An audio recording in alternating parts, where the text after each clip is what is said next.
Alright, so I have a Rheem tankless here.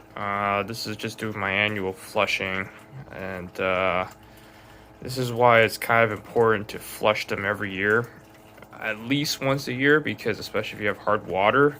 Now, I did my first flush last year, and there wasn't much to it, so when I did this year, I've just had issues getting the pump going, and my filter kept on getting clogged. And I just want to just show you that, every year you got to do it, because there could be some debris in there. So you can see that inside the tank, that's inside my vinegar bucket here, there's all that particles of debris inside.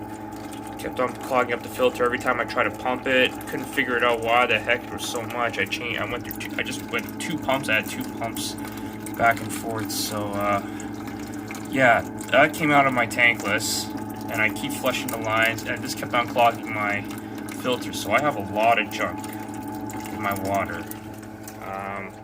There hasn't been any water mains there hasn't been water mains in my area yet that have been done. Maybe the next street over, probably like a kilometer away. But just shows you that that's the kind of scale and debris that comes out of these units. So that's why annual maintenance is quite important with these things. So luckily I caught this on time.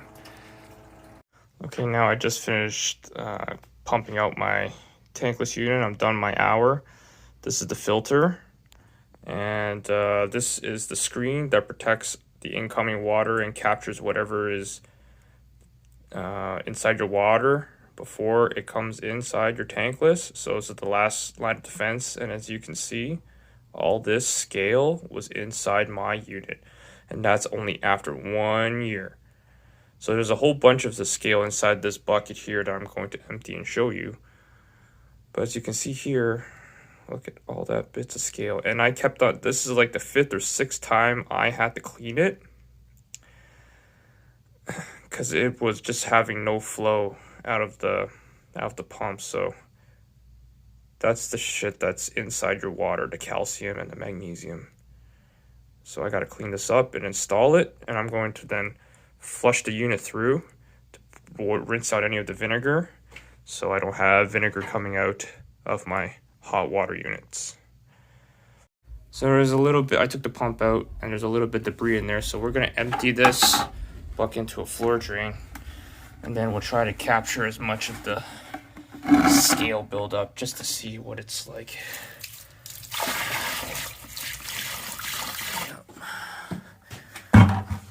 So here in Toronto, Canada,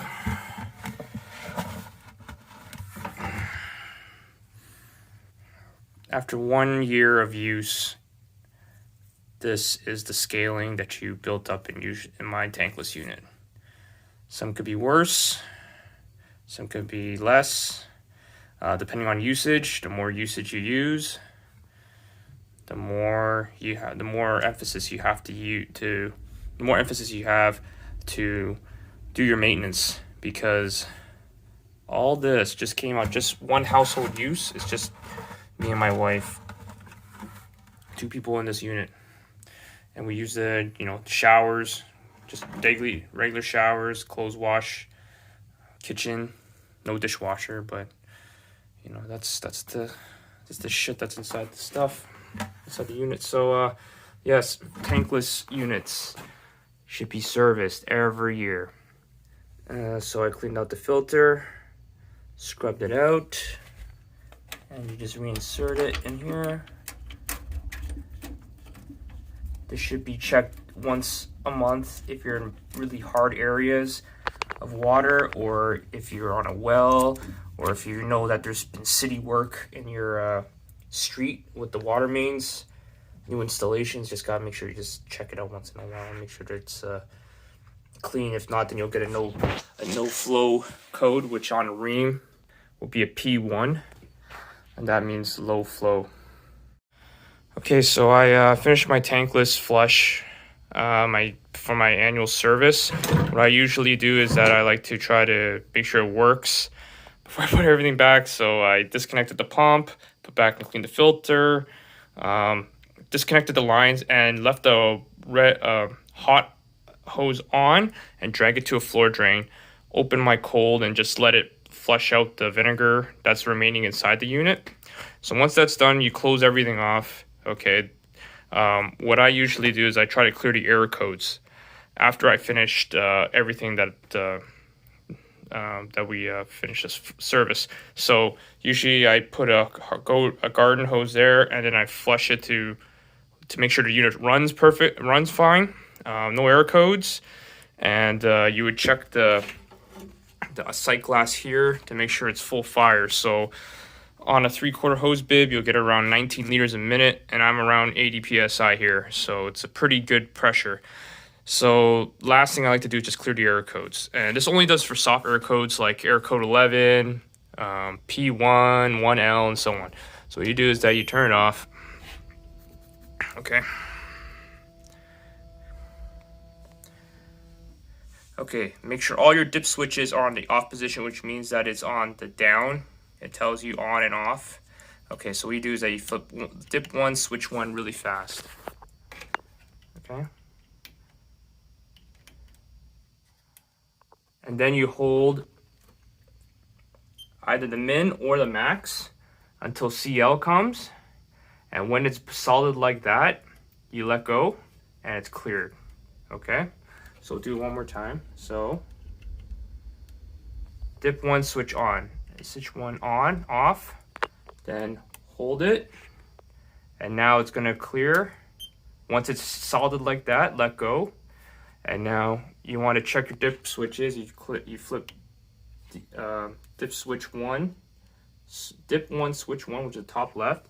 And this is your error code list. So 1E, that's your first error code. 2E, second, 3, and so on is, down the line. So right now we have ...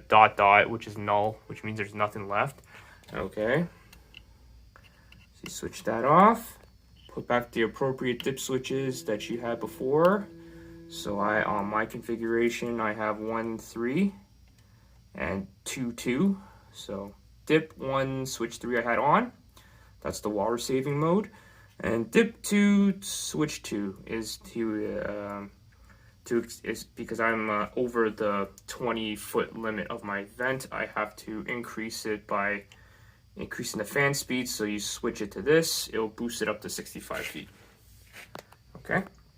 Then you turn on your unit, and the power's up.